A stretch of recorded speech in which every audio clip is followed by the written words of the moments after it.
ప్రతిష్టాత్మకంగా చేపట్టినటువంటి ఈ కార్యక్రమం ఈ రోజైతే పలాసలో ఒక ఉధృతమైన వాతావరణమే సృష్టించిందని చెప్పుకోవచ్చు. ఎందుకంటే పలాస జిల్లాగా ఇచ్చి తీసుకున్నందుకు దానికి వ్యతిరేకంగా అయితే ఈ రోజైతే ప్రజల నుంచి ఒక ఉద్యమం ఏర్పడిందనే చెప్పుకోవచ్చు. ఈ నేపథ్యంలో చేస్తున్నటువంటి ఈ కార్యక్రమానికి మీడియా ఆధ్వర్యంలో జరిగినటువంటి పలాస జిల్లా కొరకే చర్చా వేదిక, ఈ వేదిక దగ్గర అయితే మనం ప్రస్తుతం ఉన్నాం.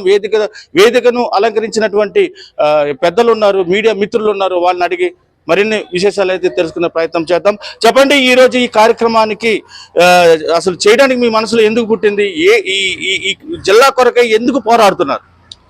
యాక్చువల్గా పలాస జిల్లా అనే ఆలోచన పలాస ప్రజల్లో అయితే లేదండి. కానీ ప్రస్తుత పరిస్థితుల్లో ఒక సంవత్సరం పాటుగా పలాస జిల్లా ఇస్తారని దాని మీద మొత్తం ల్యాండ్ ఈక్విజేషన్స్ ఇవన్నీ కూడా జరగడం జరిగింది. దానిపై పలాస ప్రజల్లో ఒక రకమైన ఆశ మొదలైంది.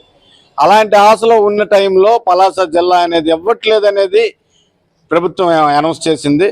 దానిపై అసలు పలాస ప్రజల్లో పలాస జిల్లా కావాలనుకుంటున్నారా లేదా అనేది తెలుసుకునే ప్రయత్నం చేయడానికే ఈ వేదిక అనేది ఒక 5 న్యూస్ ఛానల్ కలిపి చేయడం జరుగుతుందండి. అంటే ఇప్పుడు మీకు ఈ కార్యక్రమానికి ప్రజల నుంచి ఎటువంటి మద్దతు తెలుపుతున్నారు? ఎలా స్పందిస్తున్నారు? క్షేత్రస్థాయిలో అయితే మద్దతు భారీగా ఉందండి. ఇది రాజకీయాలకు అతీతంగా ఉంది. నాయకుడు అవ్వచ్చు, సామాన్యుడు అవ్వచ్చు, ప్రతి ఒక్కరు కూడా పలాస జిల్లా కావాలనే కోరుకుంటున్నారు. కానీ వాళ్ళ పరిస్థితి బట్టి మ్యాక్సిమం ప్రజలు అంటే మీడియా ముందుకు రాలేకపోవచ్చు. కానీ బట్ ప్రజల్లో అయితే అత్యధిక శాతం అయితే పలాస జిల్లా కావాలనుకున్న వాళ్ళు ఉన్నారండి. మేము క్షేత్రస్థాయిలో తిరిగినప్పుడు కూడా అదే స్థాయిలో మాకు కనబడ్డారు. ఆ ఉద్దేశంతోనే మేము కార్యక్రమాన్ని మరింత ఉధృతం చేసి మరి ఈరోజు వేదికని ఈ కలాపంలో నిర్వహించడం జరుగుతుందండి. మీరు చెప్పండి, జిల్లా ఇస్తామని చెప్పి ఏదైతే ఊరించి మరి తీసుకున్నారో, అసలు ఈ ప్రాంత ప్రజలు జిల్లా కావాలని ఏ కోణంలో ఉండేది కాదు. కానీ ప్రభుత్వం ఇస్తానని చెప్పి విస్మరించింది. దానిపై స్థానిక ప్రజలు ఏమంటున్నారు? కారణాలు ఏవైనప్పటికీ పలాస ఇస్తాము ఇవ్వము అనేది ఒక రాజకీయ కారణాలు అయినప్పటికీ మా వరకు ఏంటంటే ప్రజల నుంచి వచ్చినటువంటి భారీ స్పందనని గ్రౌండ్ లెవెల్లో ప్రజలకి మరియు ప్రభుత్వానికి తెలియజేయడం అనేది భుజానేసుకొని ఈరోజు 5 న్యూస్ ఛానల్ కష్టపడి చేయడం జరుగుతుంది. ప్రజల నుంచి మంచి స్పందన వచ్చింది. ఎందుకంటే జిల్లా వస్తే భావి తరాలు రాబోయే తరాలు బాగుంటాయని ఆశగా ప్రతి ఒక్కరు ఎదురు చూస్తున్నాము. దానికి తగ్గట్టుగా మీడియా వాళ్ళు చేశామని చెప్పి చాలామంది అభినందనలు తెలియజేస్తున్నారు. దానికి మేము వాళ్ళందరికీ కృతజ్ఞతలు తెలియజేస్తున్నాం. భారీ స్థాయిలో స్టూడెంట్స్ హాజరవ్వడాన్ని, విద్యార్థులు హాజరవ్వడాన్ని ఒక ప్రత్యేకమైన కోణంలో మనం కూడా చూడాల్సిన అవసరం ఉందని కూడా ఈ సందర్భంగా తెలియజేస్తున్నాం. ఈరోజు ఈ కార్యక్రమం నేపథ్యం చూసుకున్నట్లయితే పలాస జిల్లా కొరకే చర్చా వేదిక, ఈ కార్యక్రమానికి ఎవరెవరు మద్దతు తెలుపుతున్నారు? ఎటువంటి మద్దతు మీకు లభిస్తుంది? పలాస జిల్లా కావాలని ఆంక్షతో ఉన్నటువంటి పలాస ప్రజలందరికీ నమస్కారాలు తెలియజేస్తూ, అయ్యా ఇక్కడ పలాస అయితే భౌగోళికంగా అన్ని రకాలుగా ఎలిజిబిలిటీగా ఉన్నటువంటి పలాస ఈ జిల్లా రాష్ట్రంలో అంటే మన విశాఖపట్నం తర్వాత అన్ని ఎలిజిబిలిటీస్ ఉన్నటువంటి పలాసని జిల్లా రావాలని ఈ పలాస ప్రజలు అంటే ఈ పలాస నుండి ఇచ్చాపురం వరకు కూడా బలంగా కోరుకుంటున్నారు ప్రతి ఒక్కరు కూడా. అయితే ఉన్న పరిస్థితుల్లో ఎలాంటి పరిస్థితి అంటే తన భావాలని బయట పెడితే ఏ రంగంలో ఏ రూపంలో వెళ్తుందో తెలియక చాలా మంది ప్రజలు కూడా మేము ఆహ్వాన పత్రిక ఇవ్వడానికి వెళ్ళినప్పుడు, ఈ 5 ఛానల్ వాళ్ళు ఆహ్వాన పత్రిక వెళ్ళినప్పుడు ప్రతి ఒక్కరు చాలా మంచి కార్యక్రమం చేశారు. ఖచ్చితంగా మేమైతే మీకు తోడుంటాం, మేము వెంట ఉంటామని చెప్పి ప్రతి ఒక్కరైతే ఈ యొక్క పలాస జిల్లా కోసం మేము ఏం కావాలనుకున్నా, మేము ఎలా కావాలనుకున్నా మేము వచ్చి మీ దగ్గరకు వచ్చి అన్ని రకాలైనటువంటి సహకారాలు అందిస్తూ మీ వెంట మేము ఉంటామని పలాస జిల్లా కొరకైన ప్రతి ప్రజలు కూడా మా వెంట ఉన్నారు. ఈ 5 ఛానల్ కోసం మీరు ఏం కావాలన్నా ఎప్పుడైనా ఏ రకాలైనా మేము తోడుంటామని తెలియజేశారు.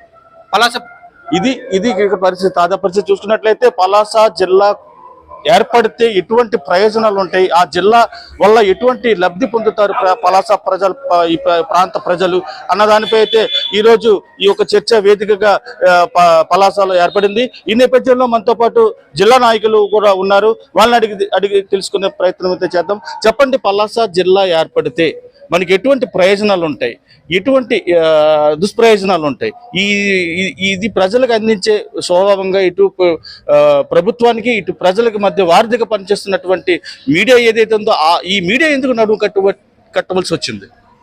చాలా శుభపరిణామము. ఎందుకంటే వేర్పాటు ఉద్యమం అనేది ఎక్కడైనా ఈ దేశంలో కానీ ప్రపంచంలో కానీ వెనుకబాటుతనం నుంచే వేర్పాటు ఉద్యమం అనేది పుట్టుకొస్తుంది.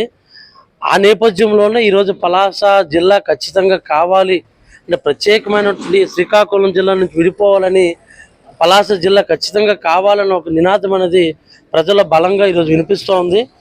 ఏదైతే ఈ దేశానికి స్వతంత్రం వచ్చినట్టు నుంచి కూడా ఈ రోజు వరకు కూడా అభివృద్ధికి దూరంగా ఉన్నటువంటి ప్రాంతం శ్రీకాకుళం జిల్లా సమగ్రాభివృద్ధిలో పలాస పాత్ర అనేది అసలు శూన్యం అన్నమాట. జిల్లా సమగ్రాభివృద్ధి ఎక్కడ కనిపిస్తుందంటే శ్రీకాకుళం, ఆమదాల వలస, నర్సంపేట, టెక్కల వరకు తప్పించి ఆ తర్వాత వచ్చిన ప్రాంతాలు ఏవైతే ఉన్నాయో ఈ అభివృద్ధిలో పూర్తిగా వెనుకబడి ఉన్నాయి, విస్మరించడం జరిగింది ఈ రోజు వరకు కూడా. ఆ నేపథ్యం నుంచే పలాస జిల్లా కావాలని బలంగా ప్రజలు కోరుకున్నారు. అయితే దీనికి ప్రభుత్వాలు, పాలకులు లేకపోతే ఎవరు చేయలేరు. ఎవరో ఒకరు వారధిగా ఎవరో ఒకరు దీన్ని ప్రజల్లోకి చైతన్యంగా తీసుకెళ్లాల్సిన అవసరం ఉంది. ఆ బాధ్యతని ఈరోజు మీడియా వాళ్ళు మీదను వేసుకొని ఆ ఉద్యమాన్ని ప్రజల్ని క్రోడీకరించడం కానీ, ప్రజలను సమీకరించడం కానీ, ప్రజలను చైతన్యపరచడానికి ఈరోజు మీడియా చేస్తున్న కృషి ఏదైతే ఉందో చాలా అభినందనీయం. ఈ మీడియా ఆధ్వర్యంలో ఖచ్చితంగా ప్రజలు దీన్ని ఓన్ చేసుకొని ఈ కార్యక్రమాన్ని పలాస జిల్లా డిమాండ్ని భారీ స్థాయిలో రాష్ట్ర ప్రభుత్వానికి ఒత్తిడి తెచ్చేలా ఇక్కడ ప్రజలు కదలాల్సిన అవసరం ఉంది. సామాజికంగా గ్రామాల్లో ఉన్న